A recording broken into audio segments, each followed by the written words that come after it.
Limited রিসোর্সের মধ্যে limited সময়ের মধ্যে কয়েকটা অবজেক্টিভ নিয়ে কাজ করতে হয়, এই জন্য প্রকল্পটাকে ওইভাবে আমাদের ডিজাইন করা প্রয়োজন। সেকেন্ড যেটা আমি একটু বলতে চাই, মাননীয় মন্ত্রী এখানে উপস্থিত আছেন, সচিব মহোদয় আছেন, যে this is just a very initial draft of A project. It is not at all even at the intermediate stage.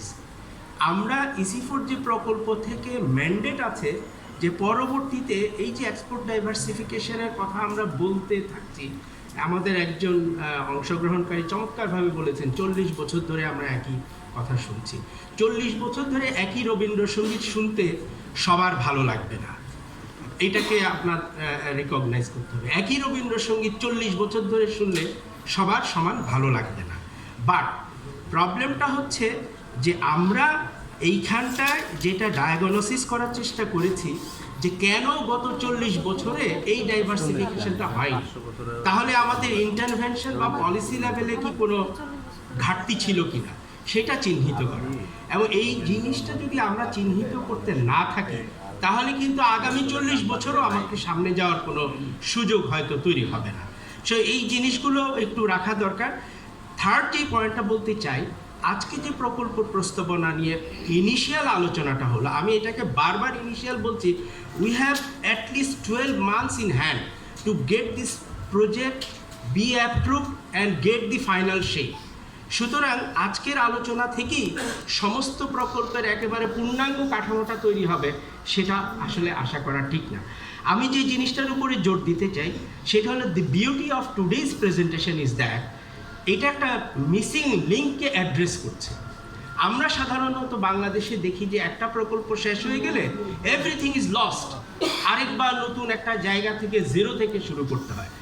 এই জিনিসটা যাতে বাণিজ্য মন্ত্রণালয়ে না ঘটে সেজন্য আমরা কিন্তু এই প্রকল্পের প্রস্তাবনাটা তৈরিতে হাত দিয়েছি, যে আগে যেটুকু অর্জন হয়েছে, যেটুকু ভুল হয়েছে, সেই অর্জনকে সামনে রেখে বেস করে যেই ভুলটা করেছি সেখান থেকে লেসন নিয়ে আমরা সামনের দিনে আরও 10-12টা প্রোডাক্টকে কীভাবে ইন্টারন্যাশনাল মার্কেটে লিঙ্ক করতে পারি, সেই জন্য আমি মনে করি এই ধরনের একটা স্টাডি হওয়ার দরকার ছিল।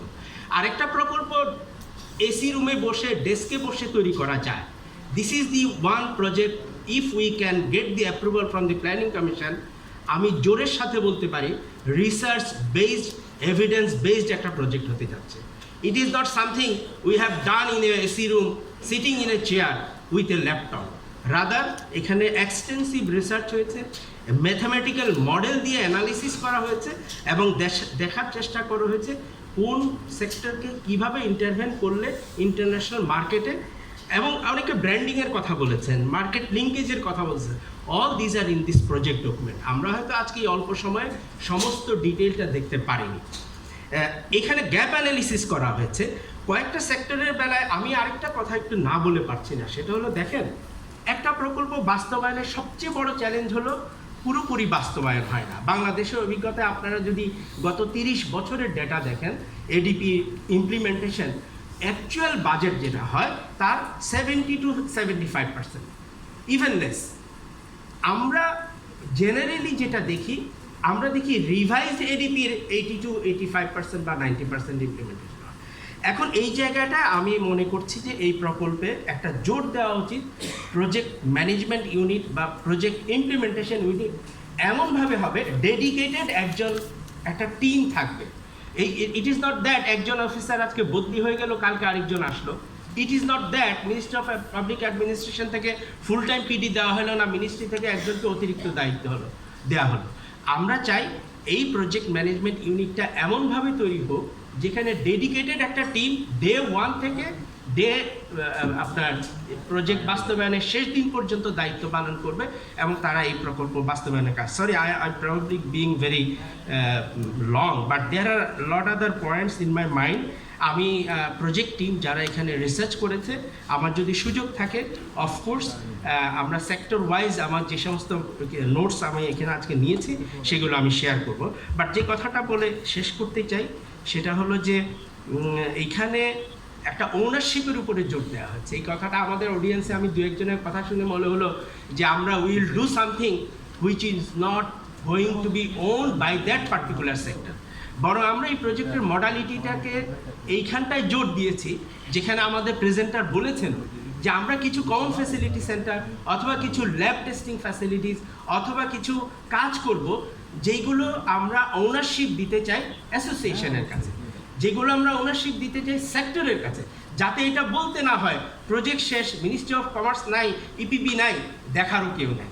এই জন্য আমরা কিন্তু প্রজেক্ট ডিজাইনে এই সমস্ত সেন্টার যখন তৈরি করার প্রশ্ন আসছে, আমাদের ইনিশিয়াল আলোচনায় আমরা বলেছি it has to be owned by the particular sector association, and এইভাবেই কিন্তু প্রজেক্টটা তৈরি হচ্ছে।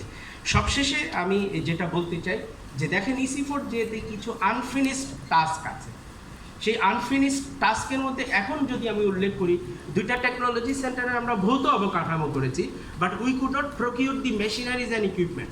এটা করতে পারতাম, EC4 যে কিন্তু গত 6 মাসের মধ্যে প্রকিউরমেন্ট শেষ করতে পারতো, কিন্তু সেই প্রকিউরমেন্টগুলো হতো ব্যাড প্রকিউরমেন্ট, এবং from the ministry of commerce we did not want to see some bad procurement is going to be placed in this technology centres, যেটা পরবর্তীতে আমাদের স্টেক হোল্ডাররা will be in a problem. বরং আমরা quality প্রকিউরমেন্টের জন্য আমরা বলেছি যে এই সময়ে এই প্রকিউরমেন্টে না যে আমরা নেক্সট ফেজে এমন একটা প্রকিউরমেন্টে যাব যেখানে আমরা একটা ওয়ার্ল্ড ক্লাস টেকনোলজি সেন্টার করতে পারব। সুতরাং এই আনফিনিশড টাস্কটাও শেষ করা দরকার। আরও 2টা টেকনোলজি সেন্টারের জমি নেওয়া আছে, সেগুলোও শেষ করা দরকার। With all this very specific objectives, considering the fact that ownership to be borne by the private sector, আমরা কিন্তু প্রজেক্ট ডিজাইনের এই দায়িত্বটা র্যাপিডকে যেটা দিয়েছি, আমি as the immediate past project director, I am really happy to see that Rapid has done a good job and has done a job that is expected by the Ministry of Commerce and the project itself. Thank you very much. Thank you.